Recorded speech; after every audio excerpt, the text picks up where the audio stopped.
Well, welcome everyone. This is an episode of the Pediatric Lounge is being taped live. Leah, welcome to the show. Leah, we have touched on this before and not today, but why is it so important today to have suicide screening in the office of a primary care or community pediatrician? Yeah, I think, and to Kristin's point that she had a kid with an elevated PHQ, because the second reason for death in children 10 to 24 and youth is suicide. So we're in the business of saving lives and addressing the needs of kids, and so we need to ask, and you cannot tell by looking. I mean, if I was trying to do it that way, you'd miss too many. And the PHQ-9, question number 9, is a proxy for suicide, but there's a problem in that it's a really great depression screener. But because of the way it's worded, and this is research-based, not my own, but Dr. Horowitz from the National Institute of Mental Health, because it asks the question, are you having thoughts that you would be better off dead or of hurting yourself in some way? So that or changes how people read the question, and thinking about hurting yourself in some way is different than are you thinking about killing yourself? So the research that they did in large pediatric ERs, primary care setting, and inpatient hospital is that you would miss kids who are having thoughts of suicide if you only do the PHQ-9. Now, I think you should do the PHQ-9, but I would recommend that you then also add a suicide screener, and it's now in Bright Future's recommendation as of July of 22. And there's two that are the most commonly used, and that would be the Columbia, sometimes referred to as the CSSRS, or the ASK. Unfortunately, it's the same as our ASQ, but it's the Ask Suicide Screening Questions. In my practice, we use the Columbia, and this was before we weren't doing it universally, and we can talk about that, what that means in a minute. We were using it as a step 2, but I think to combine those two, and they actually, NIMH put out kind of what a paper form would look like if you had the PHQ-9 plus the Ask affixed to it. So I think it's a nice tool for those of you that are doing the PHQ-2 and then the 9, just skip it, do the PHQ-9. There is no advantage to doing the PHQ-2. You will miss people, and people that are suicidal are not necessarily depressed, as are depressed people not necessarily suicidal. So they're two different things. They can cross, but they don't always. So that's a very important point, because since the FDA had the magical thinking of putting a black box label, and if you're depressed and you take a SSRI, you might kill yourself. Well, if you're depressed and you're taking the medications, what might you do too? We have all feared that the depressed patient is the one that's going to commit suicide. Right. But there's a large number of patients that are not depressed, that are impulsive, and we can't tell, and they will visit a primary care doctor or a community physician often before they commit suicide. And I can tell you, so in the Bright Futures recommendation, it talks about universal screening. So what does that mean? So the recommendations from the USPSTF came out in 2009 about depression screening and recommended annual screening. So I think that's what most of us have been doing. So universal screening, if you talk to somebody like Lisa Horowitz at NIMH, who designed the screen and has done all the research, her vision of universal screening is at every visit that you ask, because even if that kid came in for a sinus infection, it is possible that they have suicidal ideation. That is daunting. I mean, I'm thinking, how am I going to do that? I do think that there's a place between the two of annual suicide screening and every visit. And I would say at minimum, we should be doing every patient that comes in for behavioral health. If you're treating for ADHD or depression, anxiety, that we should be screening routinely for, do the PHQ-9, your GAD-7, and your suicide screener. And I would say consider it for complex medical and also kids that are having those somatic complaints, chronic stomach aches, chronic headaches, lots of school absenteeism, if there's a lot of social determinants of health. So I think be generous about when you do the screen. And it's quick. The ASQ is 5 questions. It's quick, it's scripted. The Columbia, the short version, is 6 questions. It's also scripted. Both have been validated in kids. So going back to what Dr. Minkin said, I would think that doing it in the office at their well-child exam in person would be great. And then maybe sending it through a text message or Freesia, which is basically a HIPAA compliant text messaging app, 2 or 3 times a year to the teenager to just check, hey, you're doing okay. Just fill this out. Let's make sure you do okay. Would not be too cumbersome. We might pick somebody that you can save. Combine both in person and digital communication. Yeah. Do you think that would be a good option? I think you got to start somewhere for sure. And I think the first step is, start doing the screener routinely, at least annually, and then adding it to those behavioral patients. The ASK screener, it's validated for kids 10 and up, and then for younger than 10, even down to ages 6 and up, if they're behavioral health concerns. So if you're treating an ADHD kid who comes in and says, I'm going to jump off the roof, and you're like, is he really, or what does that mean? This is a perfect instance to say, you know what, let me ask you some questions. And to do that, doing it through a portal, I think the only caveat, and we had to run this through legal, is it was a statement that just said, if you're having suicidal ideation, please contact, so that people knew that wasn't necessarily going to be checked right away. So I do think just keeping that in mind. I think we just need to get much more liberal. And I see in the chat, that the rate of positives is not astronomical. So for the most part, and I don't have the percents off the top of my head, for the most part, they're going to be negative and you're just going to move right along. As far as what do you do if it's positive? I mean, that's the fear. Yeah, I can ask the questions, but what if it's positive? And Jeanne saying we had a 4% positive doing it universally. And then I think in the hospital setting, when they did it in on medical floors, it was similarly small. Again, I think doing this in a routine and just kind of get used to doing that and be prepared before you start implementing it. Think about, okay, what am I going to do with the positive? You have to do a risk assessment. You have to know how to assess, is this a low, medium, or high assessment? So I'm going to interrupt you for a second. Yeah.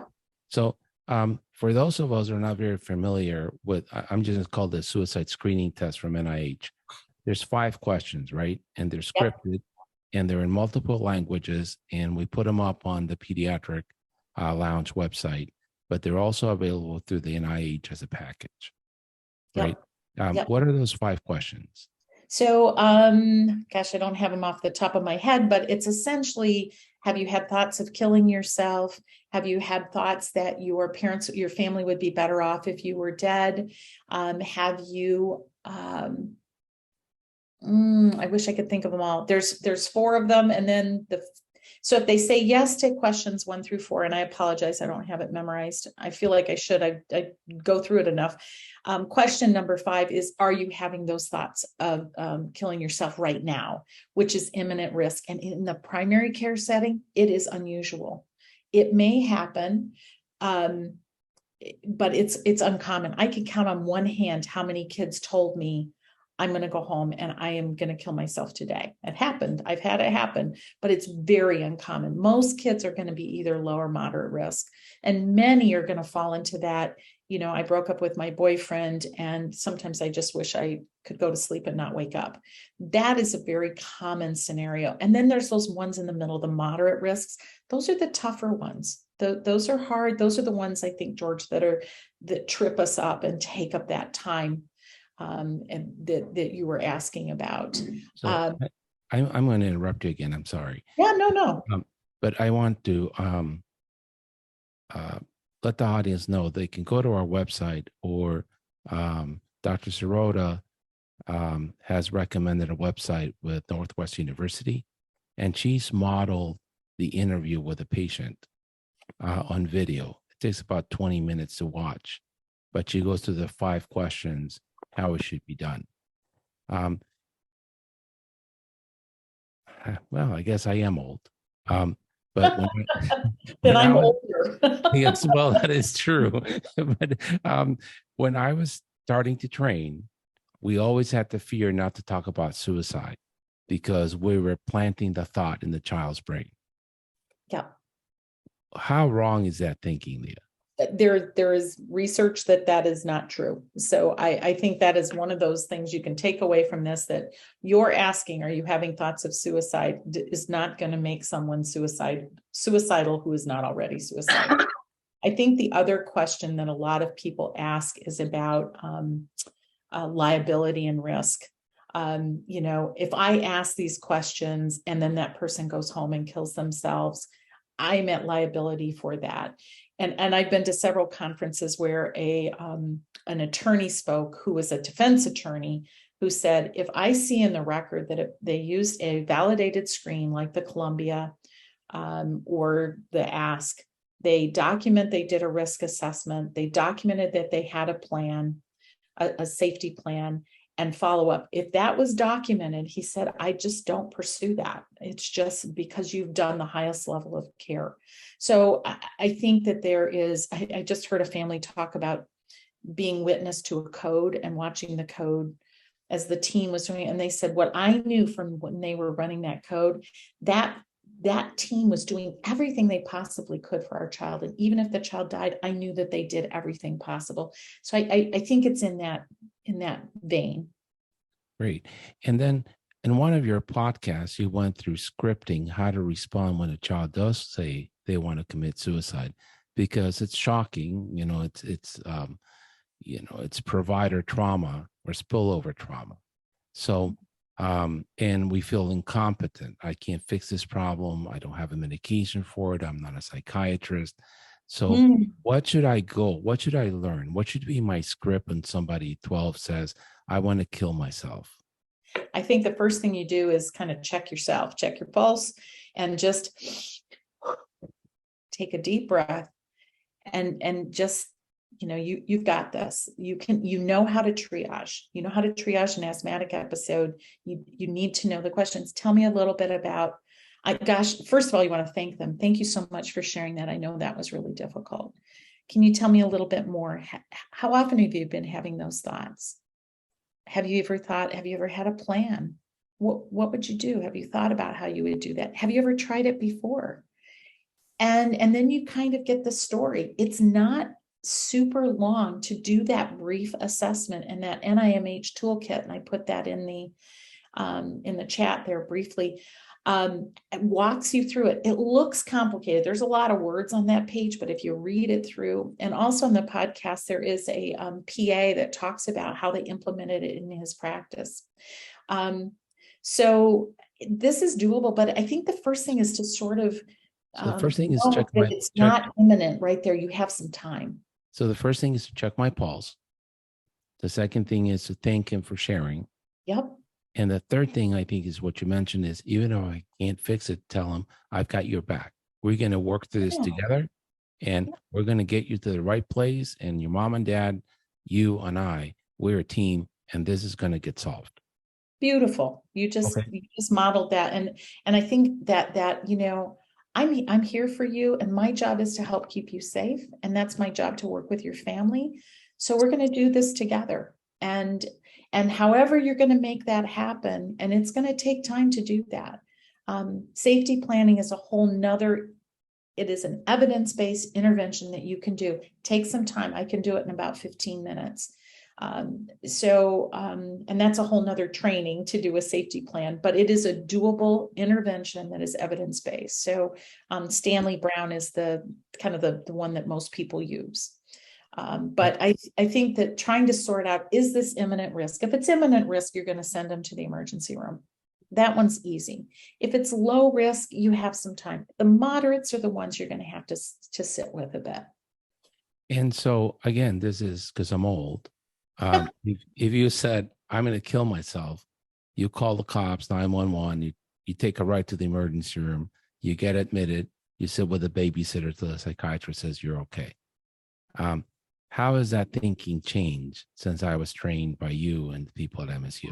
Well, I was right in your camp, man. If you asked me 8-10 years ago, what did you do? I would have said I was calling the emergency room, and why on earth are you not admitting this kid to the hospital? And my experience in our area, I would say 75% of the kids that do get sent to the ER, and a lot of them are coming from the schools too, so not just us. Those kids go home, and guess what? They come right back. So, and the other thing is, it's not magical what happens in the ER. They just have a person there that's trained to do an assessment. And I think if you have an integrated person, I mean, we spent so much time training our staff how to do a suicide risk assessment and how to do a safety plan. So when I could hand it off to my team person and say, you know what, I'm going to have Jen come in and sit with you and go through this, and then we'll come back together.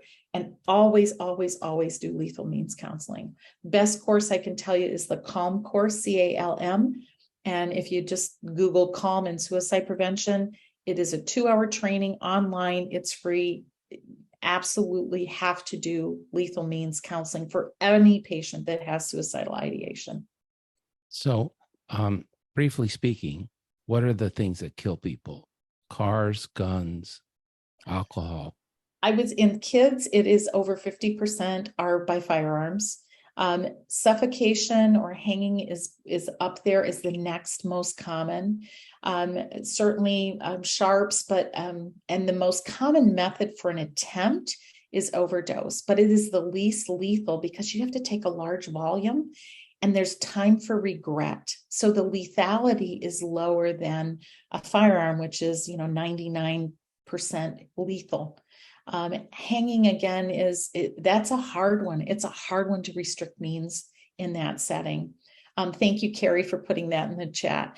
But by far and away, if there is a lethal means like a firearm in the home, the risk of suicide goes way up. And 80% of the suicides that occur by firearm, the firearm was owned by the parent. So the parents often assume I've got it locked up. They don't know where it is. The kids know. And if it's there's no time. There's no time for regret. And males are much more likely to die by firearms and suicide because we're more impulsive. Unless you're a woman physician, and women physicians are more likely than male physicians to die by suicide, which that is of interest and kind of horrifying and sad. Tragedy. Yes. Tragedy. What haven't I asked you that you think the audience would benefit from hearing? Say it again. What have I not asked you that I think? Oh, what have you not asked me? Yeah, that the audience might benefit from hearing. I think the biggest thing is you can do this. It is realistic, and kids need us. I mean, imagine if it was your child, your grandchild, your niece or nephew, and your child was in that much distress and were turned away, as opposed to inviting them in. Like, I am here. I can hear the hardest thing that you have to tell me, and I'm here for you. Just lay it on me, and we'll walk through this together. I think you said it beautifully, Herb. There's some questions I'm going to ask you. I'm going to talk to your parents, and I always talk to the parents, even if you don't think they're likely. This is like child abuse. We tell the parent. I think that's just a hands down. And there's not a HIPAA violation. Even if you have an 18-year-old, if you have reason to suspect they're going to harm themselves, HIPAA allows you to break confidence in that situation.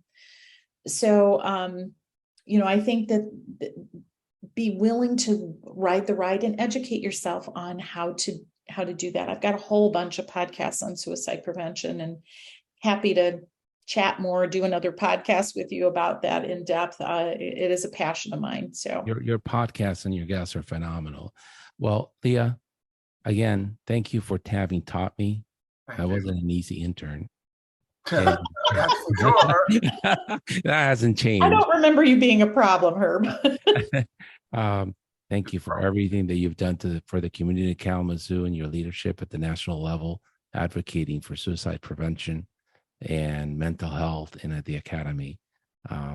You know, really, This is you know, this is truly an honor. And George, I really reach out and feel for you being in the private practice sector and doing the hard work. I mean, you're in the trenches day in, day out, and do not underestimate your expertise, and that you have this immense power and position to touch people. And I mean, the pediatricians out there, you are in the weeds with the kids, and that's where the magic is, and that's where safe harbor is. Yeah, we do have relationships with them, so they do listen to us most of the time. It's all about relationship. Honestly, it is about relationships. That's what saves us. And in the words of Heather Forkey, the trauma response is fight, flight, freeze, and affiliate. And that's what saves us, being with each other. Absolutely. I'm going to turn it over again to Dr. Kerry, CEO of Allied Physicians Group, to discuss with the expert panel. Thank you, Kerry. Thank you, guys. That was truly amazing. I love listening to each of your podcasts, and to have you together is really wonderful. So because this podcast may stand separate from the first one, I am going to ask everybody to introduce themselves again. So if you can give us your name, where you practice, what type of setting it is, and then what you do for suicide screening. So Scott, let's start with you. And you're on mute. I'm Scott Rogers from Kansas City. The name of our group is Priority Care Pediatrics. We are a group of 20 physicians, 2 nurse practitioners, a psychologist, and 3 LCSWs. We have 3 locations and a lot of patients. So we've been providing mental health care for about 10 years plus, very intentionally with our team. And mainly, I use PHQ-9 when we're trying to screen for suicide. I really appreciated hearing some of the obstacles with that last question on the PHQ-9, unaware that could be a misleading question or not the best. So I will be talking to our group about using the ASQ questionnaire more often too. So this has been great. But yeah, we have, for measuring reasons, I've used the PHQ-2. It's silly, and agree that the PHQ-9 is at least much better than that approach. And Scott, do you screen yearly or at a certain age, or what do you do? Yeah, we do with all of our checkups, middle school and above. And if there's any visits where patients are coming in for anxiety, depression specifically, ADHD may or may not lead to the screen, but it's, as we've discussed earlier in the podcast, probably might be something that we try to incorporate more frequently. Great, thank you. Dr. Sirota. Hi, I'm Susan Sirota. I am an independent primary care pediatrician in the north suburbs of Chicago, and I practice in a super group. We're called Pediatrust. We're a practice of about 80 pediatricians, 20 locations, and practice under a medical home model, and have integrated psychologists in our practice for screening. Probably somewhere over 15 years, have been doing the PSC 35, Pediatric Symptom Checklist 35, which originally came out as the teen screen. And when we first started doing it, thought we were doing adequate suicide screening because those questions are there, and also asked patients independently in all of our adolescent visits about thoughts of self-injury, self-harm, suicide attempts, and so on. And I've had patients in our practice that killed themselves over the years. And it was really only recently, through some learning and collaboration, that we learned that it really wasn't effective for suicide screening. So we have more recently adopted the Ask About Suicide questionnaire, the ASK, but at adolescent well visits only, so 11 and up. But something that we're thinking about how else we can incorporate it. Great. And Susan, can you tell us a little bit about the video that George mentioned? Yeah. So as I mentioned, we are part of a collaboration group with a team at Lurie Children's, and that group has a project that goes by the acronym RAMP, R-A-M-P. So it's ramp.luriechildrens.org. And it's an effort to educate community physicians about mental health. And through that, there was a grant to do education on suicide screening, assessment, and safety planning. And I was asked to participate in a video. They wanted a pediatrician to participate in filming a video in order to demonstrate for pediatricians how to do this. And I'm not an actress by any means, and it was very far outside my comfort zone when I received a 13-page script and was told that a Northwestern undergraduate theater student, those usually quite talented students, would be doing that with me. But I know what it's like to want to be a part of this and be screening my patients, but feel like I'm not sure I knew what to do. So put the time into learning and hope to share that information and to let people see we can all do this as pediatricians. I mean, it takes a lot to be a pediatrician, and I think we can really teach ourselves anything, especially this, since this is really one of the best ways to save a patient's life. And I think if you watch the video, you'll see there's proof that we can all do this. And I think we can think outside the box too. We think a lot about time and do we have time to do this? And since most of these patients that we see, even if they have a positive ASQ, they aren't needing to go to the emergency room. They really need a plan to get to ongoing care. And it is okay. And I have done this on occasions because we're also comfortable with telehealth to say, to the parent and the patient, I want you to go home now.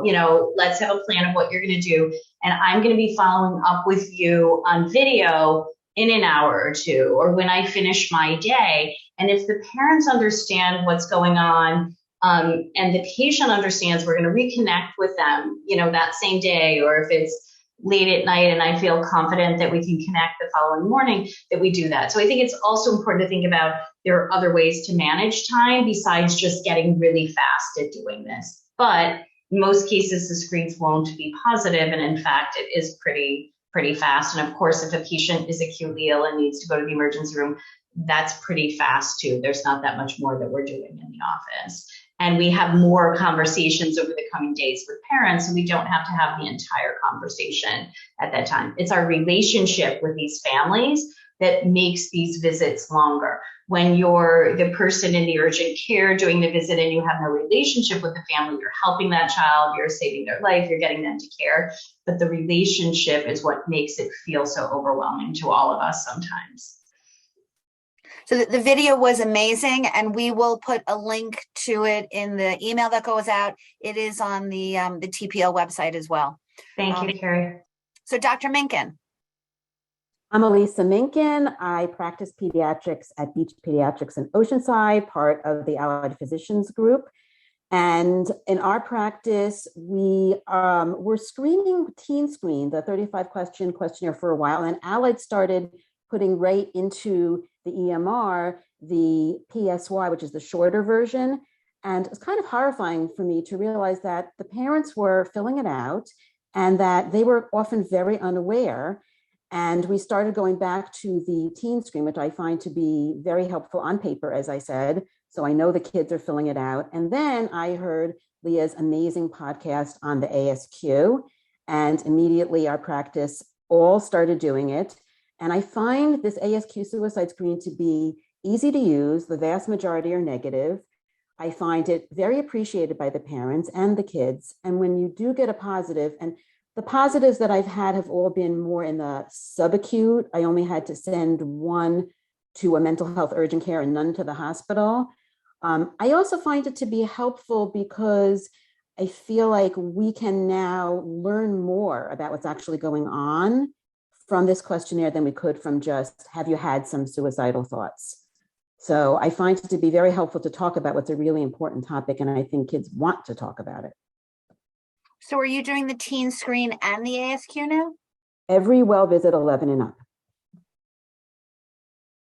And PSR, because that comes through, as you know, on the Allied. I would say on Allied, it's still sending through it's the PSC 17, I think. And that goes to the parents. And my office also, we never stopped doing the teen screen on paper.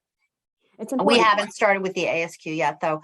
But our mental health committee, of which Alisa is very strong on, is going to make a recommendation around that. And I have to say, though, that of the positive ASQs, I've had a lot of completely negative parent filled out PSC, whatever they're called, the 17 question, PSC 17. So they're often quite unaware and quite surprised. Have you had any issue with the children or the teenagers when you tell them you're going to tell their parent? That's a really good question.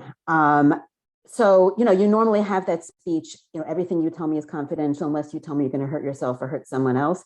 I will say that I was completely blindsided with one particular patient who was supposed to be squeezed in as just a weight check and trans issues, unknown suicidality. And I did blindside the kid by not explaining that. And that was bad. And I felt terrible.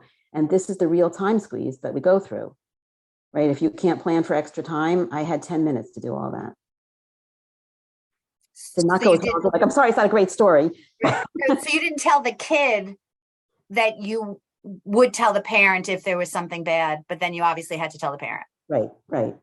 So that, it's a challenge. It's really a challenge, and it really should be done beforehand. Okay, and thank you. Your time. Sorry. Kristin.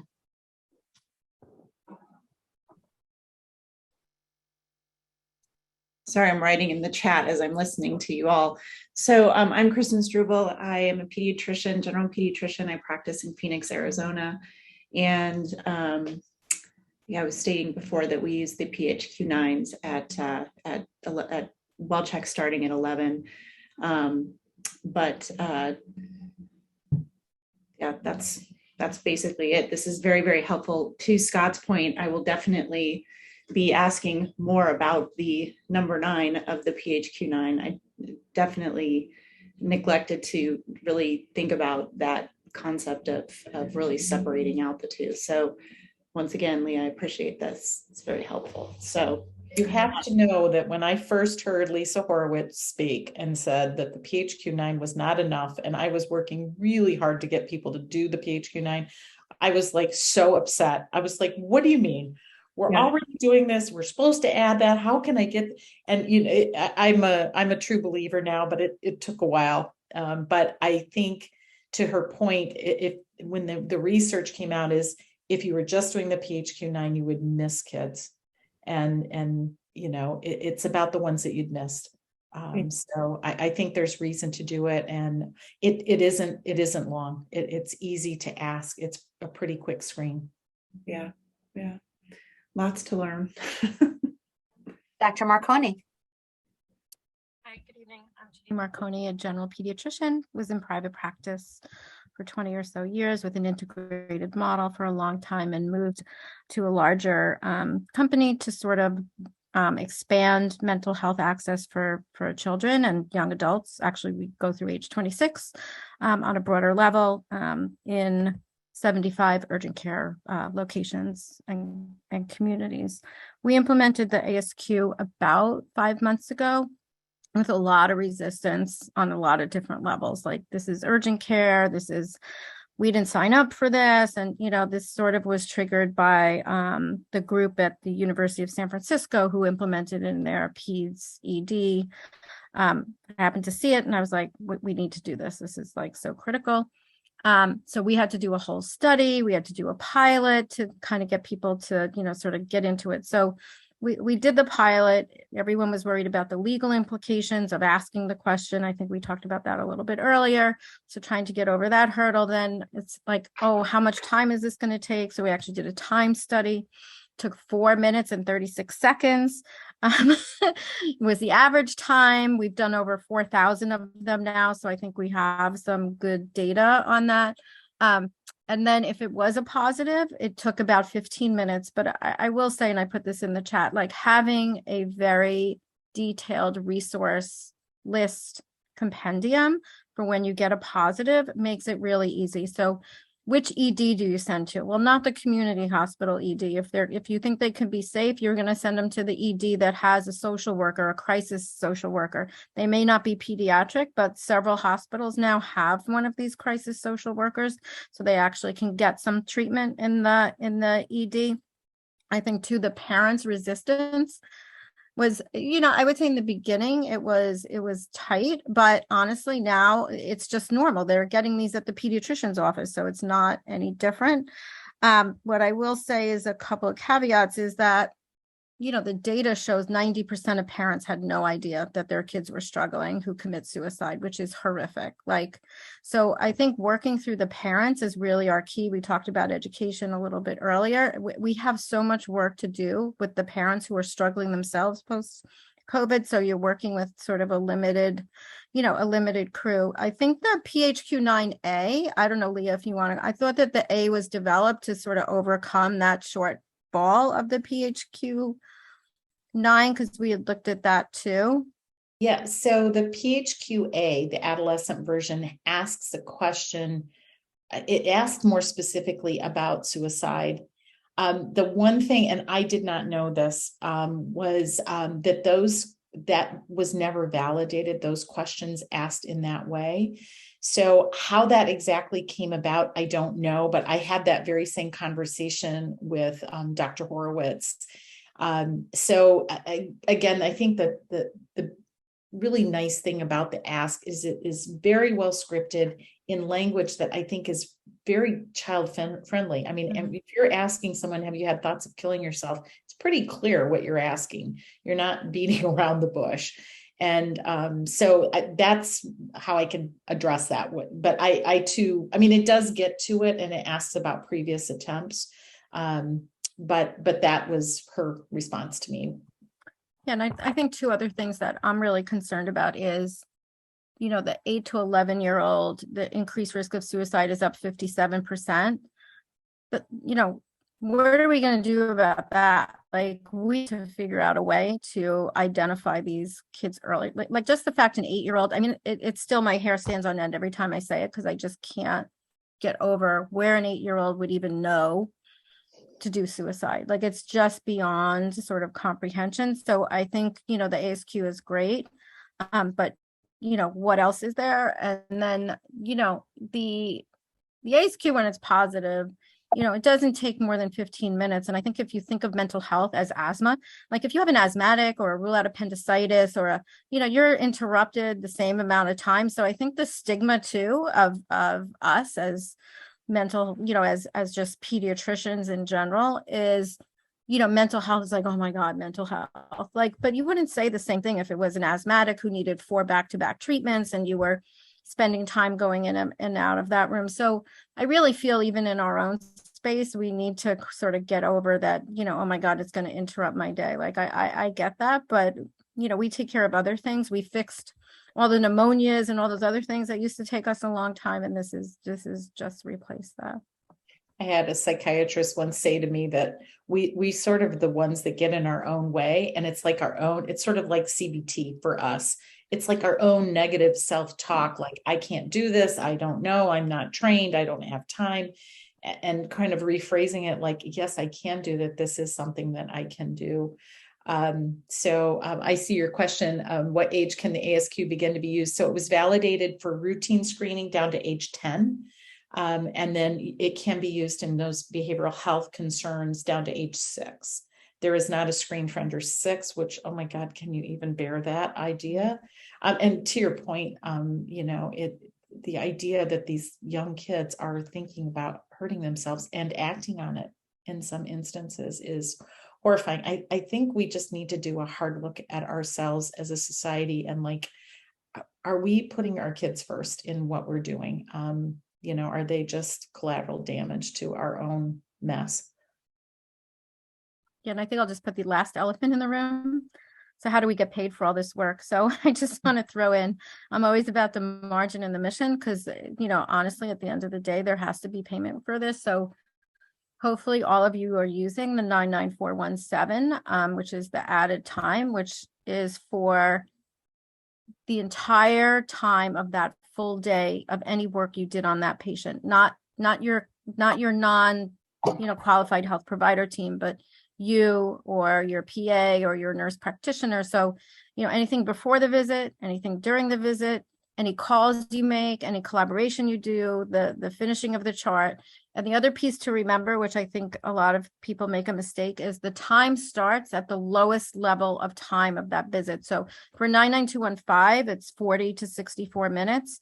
The clock starts ticking at 40 minutes, not at 54 minutes or 65. I can't remember the exact number, but it's the lowest interval of time. And then for a new patient, it starts at 60 minutes, not at the 74 minutes. So we really need to get paid for what we do. And those are in 15-minute units. So it's not just, you bill it once, you can bill it up, I think up to 4 times, which can really help, when you say like you can't make money on these things, but honestly, when you're doing a million things and like you add up the time at the end of the day, it can really help a lot, the new code that they put in there. There's going to be a new code. I think it'll be coming out in the 2023 coding. I'm thinking it's 99538, which will be interrupted schedule, that if you were behind on another patient, you put them behind, that there's a code that you can now of course. Yeah, it's 99058, 99058. Thank you. So that's a newer code, and we'll just have to see how that goes. But I think they're recognizing that this stuff takes time. Question about as far as we'll have to see our payers going to be paying. So that's advocacy again, advocacy. Yeah, somebody did submit that they use that code, Jeannie, the 9974 or whatever you said, and they don't get paid for it. The 99058? No, the 71. 99417. Yeah, that one. I would call up your managed care plan, because it's a recognized CPT code in Medicare and through CMS actually. So I would send a letter with that, and I would also encourage you to send it to SOPM, to the Kerry. What's the committee you're on? PHC. Yeah, but we have a committee at the AAP that takes up these complaints and tries to work them out. What's the hassle factor? Hassle factor. There you go. Yes. I couldn't think of it. Yes. Okay, so you guys did a great job at the beginning answering most of our questions. I'm going to ask the panel if they have any questions to ask either Leah or each other. I'm going to start so you guys can have an opportunity to think. Leah and Jeannie, I guess.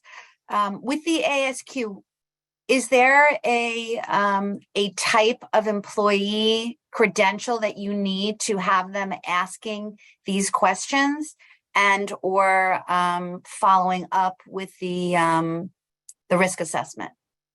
So if you're looking at the screen, so the Columbia and the Ask. So, we can also, the Columbia is another acceptable screener tool, and some people are comfortable with that. The Columbia was actually developed for first responders, so EMS folks, police officers, and the lay public. So the Ask screener and its original research was asked by nurses. They'd ask the parents to step out of the room, and they would ask the child, and the nurses were doing that. So I think if it's a trained personnel, it does not have to be a physician or a mental health personnel. Yeah, we do MAs. I was going to say, you mentioned a nurse, but MAs don't have any particular training at all.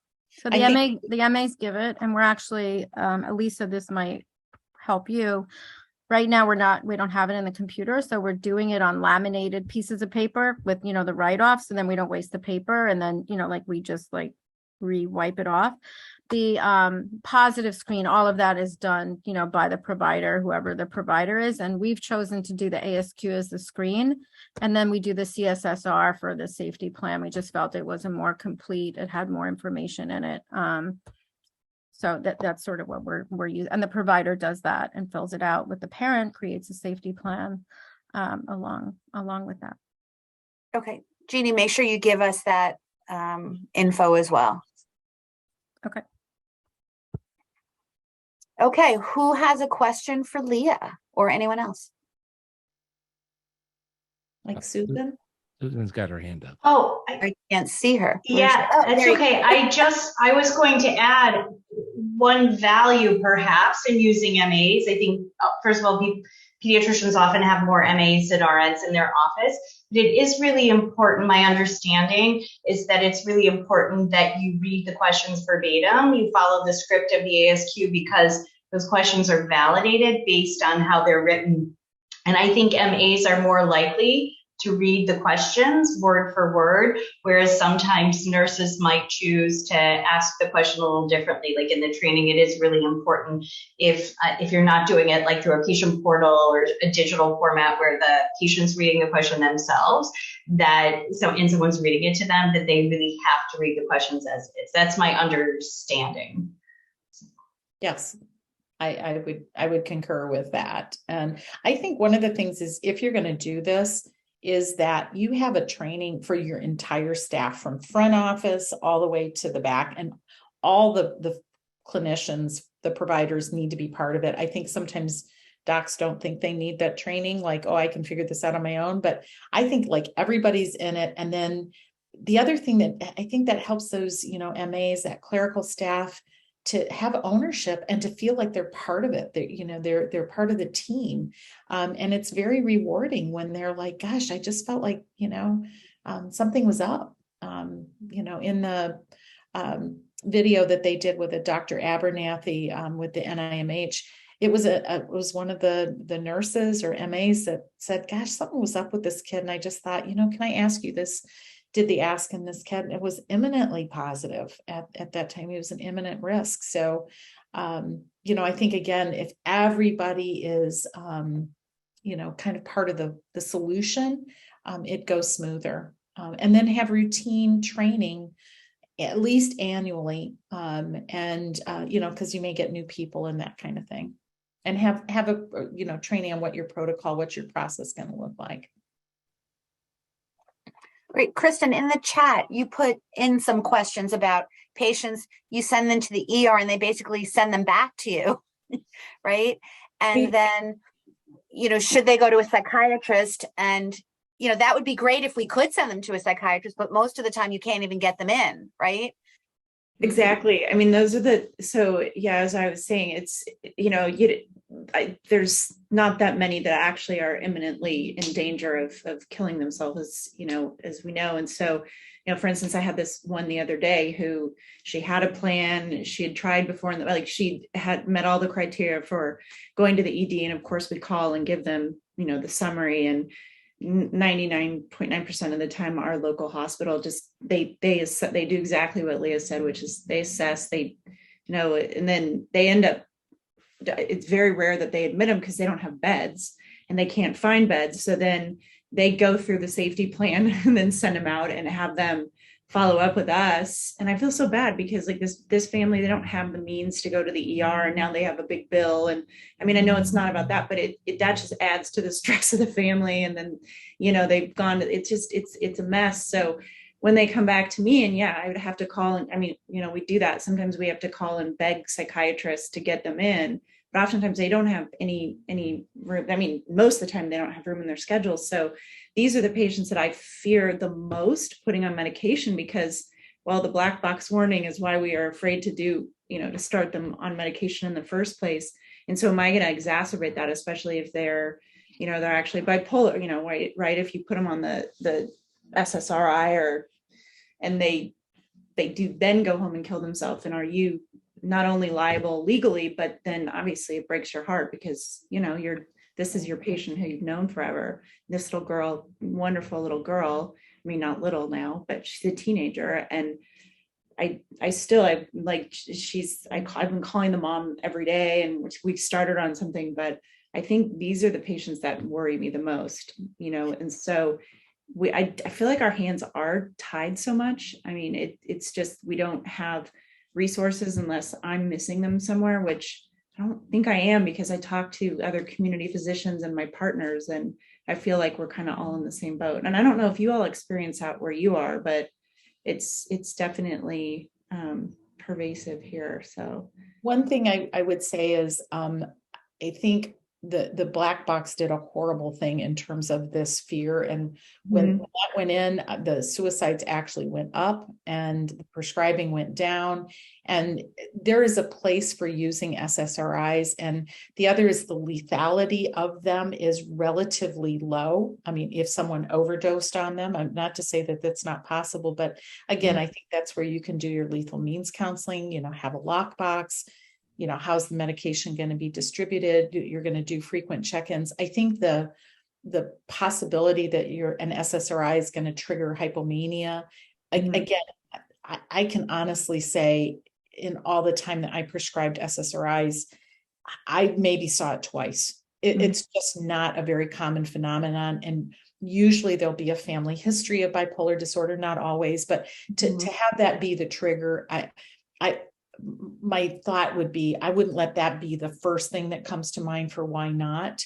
The Reach Institute might be something that would be really helpful. It's kind of expensive, but you get really intense training with psychiatry, and it's REACH. And then you get 6 months case reviews that you do. And I think that would give you the confidence, because I totally believe that you are able to do this. I mean, I think just listening to you, you're careful, you're thoughtful, but you want that kind of support and education and like to feel more competent and confident. And that might be something. The other I love is Stephen Stahl. It's Stahl. His book of The Essential Guide for Psychopharmacology, something like that. NEI, like N like Nancy, EI Global. It's a great book on psychopharm. It's easy to use. And that might be another kind of tool in your toolbox. So to expand on that though, so, the hard part with the traditional SSRIs, they don't kick in quickly, right? So for this particular type of patient, would you step to, I know this isn't about treatment necessarily, psychopharmacology, but would you treat with something that is going to kick in a little faster than just the typical, no, okay. Because I think that, I'm trying to think, if you're thinking about like benzos or something like that in the past, probably I'd use those for like panic attacks and that, but boy, I really stepped way back from that. So as far as other things that would act more quickly, I think that you'll get some response sometimes as soon as 2 weeks, but it may be more like that 4 to 6, but you're going to want that close follow-up, kind of that hand holding, bridging kind of thing until you can get to therapy and that kind of thing. Okay. Yeah. The Reach Institute, by the way, in New York State, providers can get that for free. And it is an amazing course. And, it's been offered many times. Most of the allied physicians have taken it. And we were actually able to arrange like a special, course just for us that was, done near us. So I know they're amenable if you're in New York State to do certain things. And I don't know, what AAP chapters can do or bring to their people, but it's something worthwhile looking into. Okay. That's super helpful. Thank you. Yeah. Thank you so much. Okay. I think we are at time, Herb. We are. So thank you to all our guests that are watching live and to this excerpt of panelists. It's a wonderful discussion. And again, a really big thanks to our guest, Leah Gaggino, and the sponsor of this event, Allied Physicians Group, and Ari, who did all the technological work behind the scenes. Yeah. May you all be well and keep on helping these kids, because they need the help, and no one is going to do a better job than the pediatricians of America. Thank you and have a good night.